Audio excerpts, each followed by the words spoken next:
Caution, this video contains flashing images. It's about Jeff Minter. If you know who he is, that won't surprise you. I wasn't expecting my next video to be this, I had something else planned. But when I discovered this on Steam, my plans went out the window.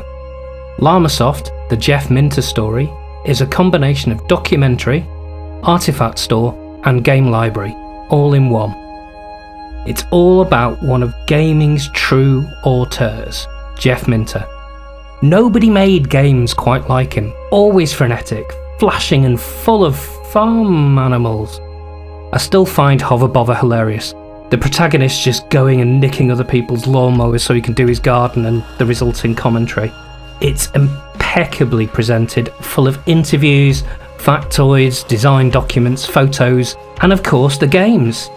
It is wonderful. If you're not interested in gaming history or if old games don't interest you, this probably won't float your boat, but to me this is just chef's kiss. It's really quite something to go through the history of a game, look at the design documents, and then on the same menu, play it. And then if you like, compare the difference between, say, the C64 and the VIC-20 versions. It's interesting how on some of the very early games, it's obviously more versed on the VIC-20 than the C64 at that point. The VIC-20 ones just feel better. Some of the games, especially the early ones on the ZX81, were bad. And Jeff admits it too.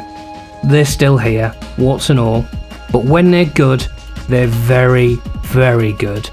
Jeff describes the difference between his design philosophy and others, something like this. Playing a game is not just about getting to the end and beating the final boss. The actual playing of the game should be the reward in and of itself. I mean, the journey should be the valuable part, not the conclusion. You don't just want to get to the end of the game and say, oh, I've done that, I'll cross it off and put it aside. I want to go, one of my games to be certain that people will come back to and think, oh, I'm going to play that. May not get my high score, may not even get to the end. I want to play it just because I really, really enjoy the experience playing.